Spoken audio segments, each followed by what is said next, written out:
अस्सलाम वालेकुम गाइज़, मैं हूं उस्मान जावेद और आप देख रहे हैं knowledge and entertainment YouTube channel.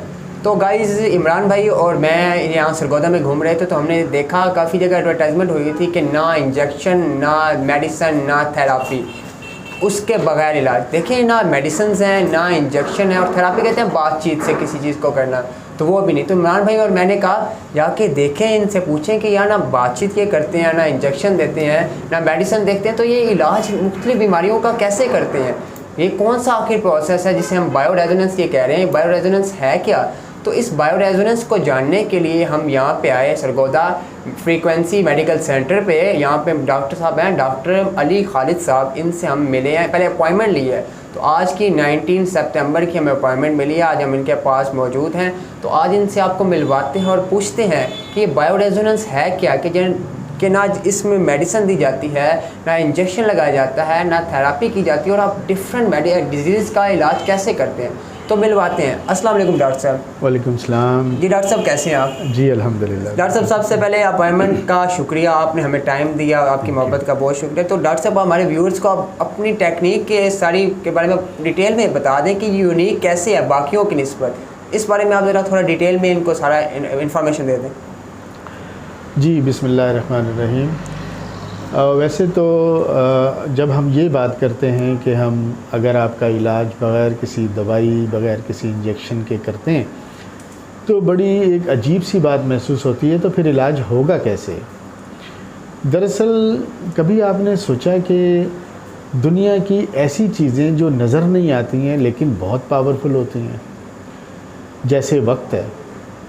वक्त इतना पावरफुल है कि आप बच्चे होते हैं, जवान होते हैं, बूढ़े होते हैं और इस दुनिया से चले जाते हैं, लेकिन वो वक्त आपके साथ साथ चलता रहता है, आपको एनगल्फ कर जाता है, खा जाता है वो। इसी तरह से वक्त जो है वो आपकी ज़िंदगी की चीज़ों को अच्छा करता है, बुरा करता है, तो आपकी ज़िंदगी के ऊपर उसका बड़ा एक ख़ास इम्पैक्ट होता है, लेकिन कभी आपने उस वक्त को देखा नहीं है।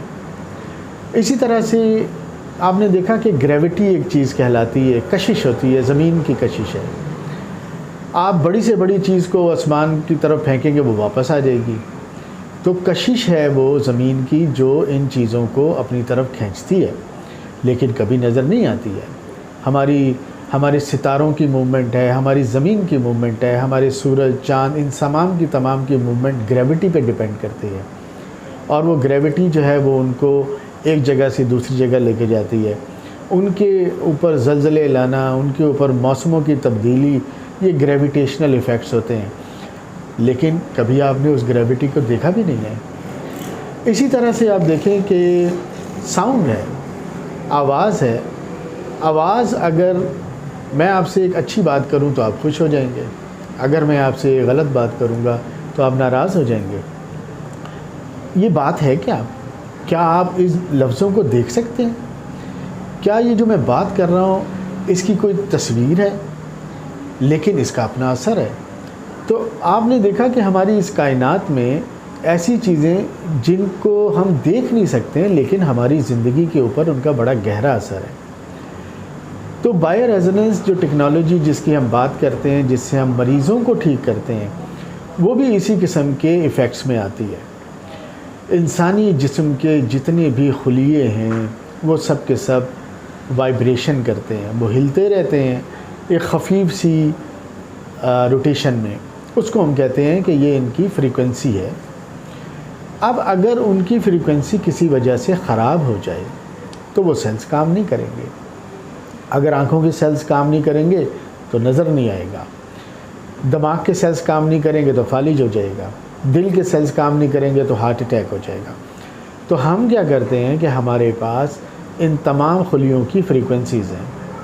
किसी के दिल के सेल्स बंद हो जाते हैं, दिल की शरियानें ख़राब हो जाती हैं, तो हम जब उसकी शरियान की फ्रीक्वेंसी देते हैं तो वो खुल जाती है। तो इस तरह से उसके अंदर तब्दीली आना शुरू हो जाती है। रेजोनेंस दरअसल एक ऐसा तरीका इलाज है जो यूरोप में बड़ा मकबूल है। जर्मनी से शुरू हुआ, रशिया से शुरू हुआ, और फिर आहिस्ता आहिस्ता ये पूरी दुनिया में फैलता हुआ। अब इसको पाकिस्तान में हम पहली दफ़ा लेकर आए हैं, और हमने और दूसरी बायो रेजोनेंस की जो डिवाइसेस हैं जो लोग दूसरे इस्तेमाल कर रहे हैं, इसमें एक फ़र्क है। और वो बड़ा कीमती फ़र्क है। वो ये है कि जितनी भी पूरी दुनिया में डिवाइसेस बनती हैं वो इलेक्ट्रोमैग्नेटिक इन नेचर होती हैं। हम ये समझते हैं कि लाइट जो है वो एक इलेक्ट्रिकल पार्ट होता है और एक मैग्नेटिक पार्ट होता है, और ये वेव की सूरत में होती है। एक्चुअली मैं ये समझता हूँ कि ये वेव की सूरत में नहीं होती, ये पार्टिकल की सूरत में होती है और उसके अपने इम्पैक्ट्स हैं। अब हमने हमारे नज़दीक इस पूरी कायनात में जो सबसे कीमती चीज़ है वो साउंड है, वो आवाज़ है। कभी आपने सोचा कि जब ज़िंदगी की इब्तिदा हुई तो जैसे हमारा इस्लाम हमें बताता है कि कुन हुआ होगा, वो जो कुन है, कुन फ़यकून, वो भी एक साउंड है, और वो कहा गया होगा किसी चीज़ को कि हो जा, और वो वैसी हो गई। तो वो जो साउंड वेव्स हैं वो कितनी की मज़बूत होंगी और कितनी कमाल की होंगी जिसने इस पूरी कायनात को तख्लीक कर दिया। और जब ये कायनात इस दुनिया को ख़त्म किया जाएगा तो सूर फूंका जाएगा। सूर का भी जो फिनोमिना है वो भी साउंड है, वो भी एक ख़ास किस्म की ऐसी साउंड होगी जिसके ज़रिए से ये पूरी कायनात तबाह हो जाएगी, ख़त्म हो जाएगी। तो एक तरफ तो एक ऐसी साउंड है जो चीज़ों को बना रही है, जनरेट कर रही है, और दूसरी तरफ साउंड की वो किस्म है जिससे चीज़ें तबाह हो जाती हैं। तो हमने सोचा कि अल्लाह ने इस कायनात में जो सबसे कीमती चीज़ बनाई है वो साउंड है, तो वाई नॉट हम अपनी इस तख्लीक में इस साउंड को शामिल करें। तो मेरे साथ मेरे कुछ दोस्त हैं, जर्मन साइंटिस्ट हैं, यूक्रेनियन हैं और जापानीज़ हैं, हम पार्टनर्स हैं आपस में। तो हमने एक दिन उन इलेक्ट्रोमैग्नेटिक वेव्स को साउंड में कन्वर्ट कर दिया। ये आज से कोई 13 साल पुरानी बात है, और वो बहुत आसान तरीके से किया। जैसे आज की टेक्नोलॉजी के बारे में आप जानते हैं कि साउंड कार्ड मिलते हैं, तो हमने इलेक्ट्रोमैग्नेटिक इंस्ट्रूमेंट में साउंड कार्ड लगाया, और हमारे पास एक इंस्ट्रूमेंट कहलाता है ऑसिलोमीटर। तो ऑसिलोमीटर पे जब हमने चेक किया तो पता ये चला कि उसकी शक्ल भी बदल गई है उन वेव्स की, और उन वेव्स की पावर भी बढ़ गई है।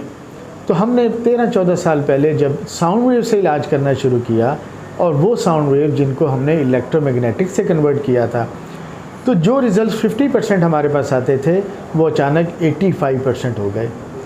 हमारा ईमान और मज़बूत हो गया कि अल्लाह ने इस साउंड की क्रिएशन से इंसानी जिस्म की तख्लीक की। इंसानी जिस्म के अंदर उस साउंड का अभी तक वही रोल है। तो जब हम साउंड को ठीक करते हैं, जिसको हम फ्रीक्वेंसी कह देते हैं, तो ये एक बहुत बड़ी तख्लीक हुई है। और मैं समझता हूँ कि आज के ज़माने में इस पूरी दुनिया में अभी तक इलेक्ट्रोमैग्नेटिक वेव्स को साउंड में किसी ने कन्वर्ट नहीं किया, वो अल्हम्दुलिल्लाह हमने कन्वर्ट किया। ये पहला सोर्स आपने कौन सा यूज़ किया था डॉक्टर साहब इलेक्ट्रोमैग्नेटिक वेव्स को लेने के लिए? जी, एक्चुअली जब अल्लाह ने आपसे कोई चीज़ करवानी होती है तो वो एक ख़याल दिल में डाल देता है। हमें समझ नहीं आ रही थी कि हम इलेक्ट्रोमैग्नेटिक वेव्स को कैसे साउंड में कन्वर्ट करें। तो हमारे एक जो जापानीज़ पार्टनर थे उन्होंने बोला कि अगर हम साउंड कार्ड इस्तेमाल करें। मैंने कहा बहुत अच्छा है।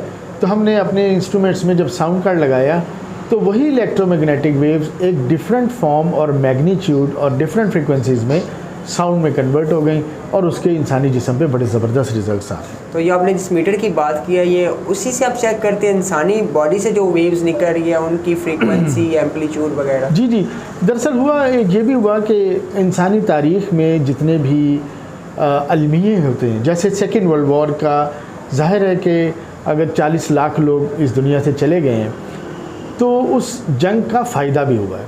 और वो इस सूरत में हुआ कि जो साइंसदान थे उन्होंने जो प्रिजनर्स थे, जो कैदी थे, उन पे तजर्बात किए, और उन्होंने ये किया कि ज़िंदा कैदियों के सेल्स निकाल के व्हीटस्टोन ब्रिज एक इंस्ट्रूमेंट होता है, उसमें उनकी फ्रीक्वेंसीज़ को चेक किया।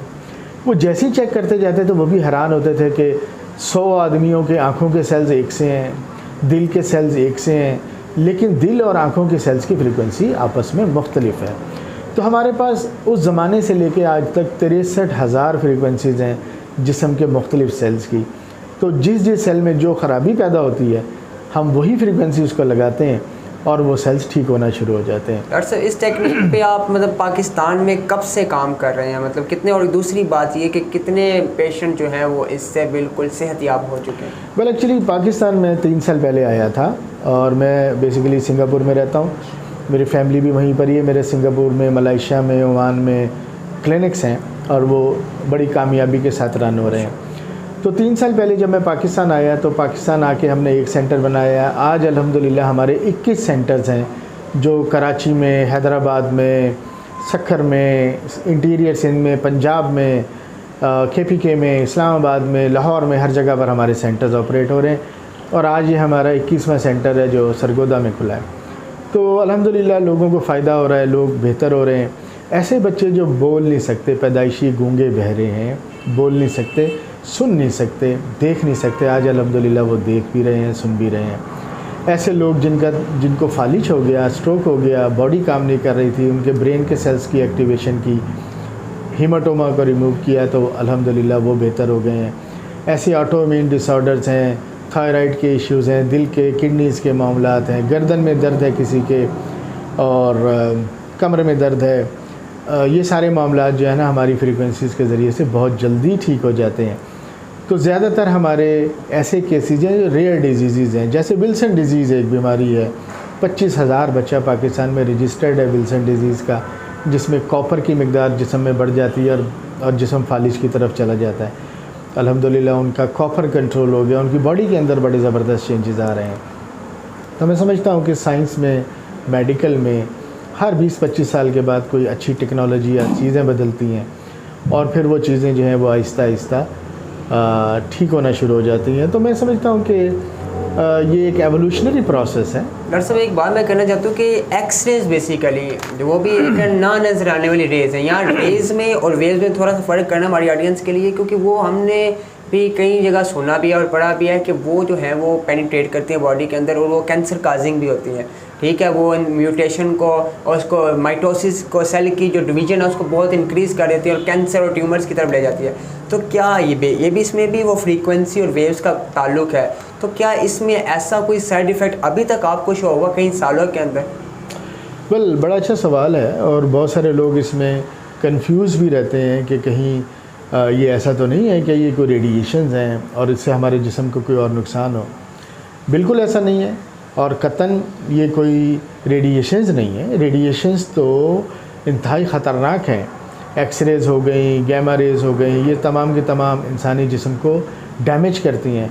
हमारी तो सिंपल साउंड वेव्स हैं और साउंड वेव्स भी ऐसी हैं जिसके ज़रिए से जो हमारे जिस्म के सेल्स के अंदर ऑलरेडी साउंड की शक्ल में मौजूद हैं, हम तो सिर्फ उसकी एक्टिवेशन करते हैं, बाहर से उसकी सिंक्रोनाइजेशन करते हैं, उनकी फ्रीक्वेंसीज़ को मैच करते हैं। और फिर आज 13-14 साल हो गए मुझे ये काम करते हुए, अल्हम्दुलिल्लाह मुझे तो आज तक कोई साइड इफ़ेक्ट नहीं मिला इसमें। हाँ, ये ज़रूर है कि जब भी हम बॉडी में ये साउंड वेव्स इंट्रोड्यूस करते हैं तो उससे नींद अच्छी आ जाती है, बॉडी में थोड़ा सा इंसान को प्यास ज़्यादा लगती है क्योंकि बॉडी डिटॉक्स होती है। जर्मनी में, रशिया में इस टेक्नोलॉजी के पीछे हज़ारों मरीज़ ठीक हो गए हैं। इसी तरह से हमने दूसरे मुल्कों में भी शुरू किया और अल्हम्दुलिल्लाह मेरा जो प्रोजेक्ट है वो ये है कि हम माइक्रो क्लिनिक्स पूरे पाकिस्तान के हर शहर में करेंगे और हम लोगों तक पहुंचेंगे। ये मशीन्स हम हर मोहल्ले, गली, कॉर्नर पे लगाएंगे जिससे लोगों को कहीं दूर जाने की ज़रूरत पेश नहीं आएगी, बल्कि अपने घर के पास, अपने मोहल्ले में उनका इलाज किया जाएगा। जिस तरह आपकी सोच है तो फिर ये तरीका इलाज कॉस्टली नहीं है। इसका मतलब अगर हर गली के कॉर्नर पे आप लगा देंगे मतलब हर बंदा इस तक रसाई हासिल कर सकता है। जी जी बिल्कुल। देखिए बात ये है कि ये एक वन टाइम इन्वेस्टमेंट होती है और वन टाइम इन्वेस्टमेंट का मतलब ये है कि जब एक मशीन लगा दी गई है तो अब वो मुसलसल 5 से 10 साल तक लगी रहेगी और लोगों की खिदमत करती रहेगी। और हम करते क्या हैं कि अगर हमने इनिशियली कोई थेरेपी, एक थेरेपी 2000 रुपये की रखी है तो कोई साहब आते हैं कहते हैं मैं 1500 दे सकता हूँ, 1000 दे सकता हूँ, 500 दे सकता हूँ, और बहुत सारे मरीज़ आके कहते हैं हम कुछ नहीं दे सकते। तो हम किसी को इनकार नहीं करते, हम सब का उसी इज़्ज़त, एहतराम और तकरीम के साथ इलाज करते हैं।